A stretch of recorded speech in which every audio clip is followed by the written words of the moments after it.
जय हिंद साथियों, मैं आपका मेज़बान भागीरथ बीजीएस ऑर्बिट प्लेटफॉर्म पे आपका एक बार फिर से स्वागत है। आज हम करने जा रहे हैं बीए सेमेस्टर 4 और हिंदी उपन्यास साहित्य का यूनिट 2। यूनिट 1 मैंने इसी यूट्यूब के प्ले लिस्ट में डाल दी है, आप जाके वहाँ से देख लीजिए। शुरू करते हैं। इकाई 2 रंगभूमि उपन्यास मुंशी प्रेमचंद के बारे में परिचय पढ़ेंगे। मुंशी प्रेमचंद द्वारा रचित रंगभूमि 1925 हिंदी उपन्यास साहित्य का एक मील का पत्थर है।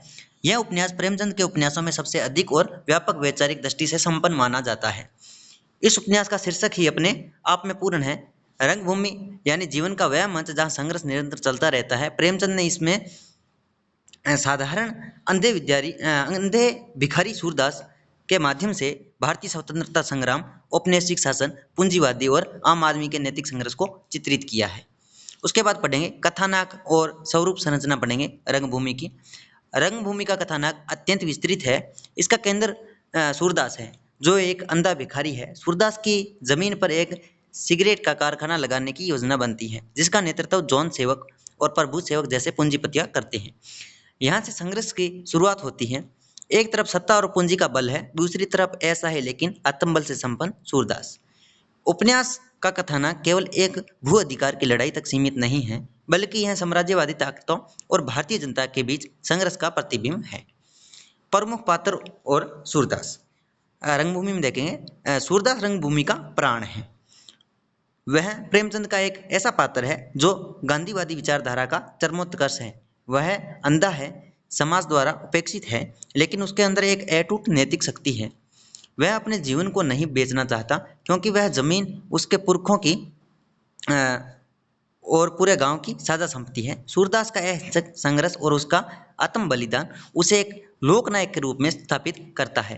वह अन्याय के विरुद्ध लड़ने की शक्ति और आम आदमी को देता है। टॉपिक 4 में पढ़ेंगे प्रमुख विषय और वैचारिक पक्ष पूंजीवादी बनाम मानवता। बनाम का जैसे अपने देखें तो वीज हो गया, यानी कि पूंजीवादी और मानवता के बीच की हम संघर्ष देखेंगे। उपन्यास में जॉन सेवक का कारखाना पूंजीवादी का प्रतीक है, जो केवल मुनाफे की प्राथमिकता देते हैं, चाहे उसके लिए गरीब की जमीन छीननी पड़े। किसी विपरीत सूरदास मानवता और सूरदास का प्रतिनिधित्व करता है, जहाँ जमीन का अर्थ जीवन है, न कि माल। उसके बाद स्वतंत्रता संग्राम के बारे में देखेंगे। रंगभूमि उस दौर में लिखा गया था जब स्वतंत्रता के लिए संघर्ष कर रहा था। प्रेमचंद ने उपन्यास के माध्यम से यह संदेश दिया कि वास्तविक स्वतंत्रता केवल अंग्रेजों के जानने से नहीं आएगी, बल्कि समाज की कुरीतियों, शोषण और आंतरिक कमजोरी को दूर करने से आएगी। कला एवं शिल्प के बारे में देखेंगे।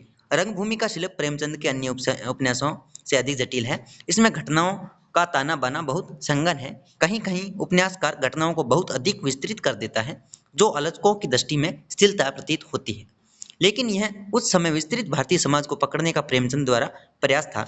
भाषा में सहजता और पात्रों की बोली का सुंदर समन्वय है। संवाद बहुत ही मार्मिक है, विशेषकर सूरदास के संवाद जो दार्शनिक गहराई के लिए हुए हैं। इसका निष्कर्ष देखेंगे। रंगभूमि केवल एक उपन्यास नहीं है, यह एक कालजयी दस्तावेज है जो समय समय पर सत्ता और शोषित वर्ग के संघर्ष को याद दिलाता रहता है। सूरदास का चरित्र हमें सिखाता है कि सत्य के मार्ग पर चलने के लिए दृष्टि आंखों की आवश्यकता नहीं होती है, बल्कि दृढ़ इच्छा शक्ति और आवश्यकता होती है।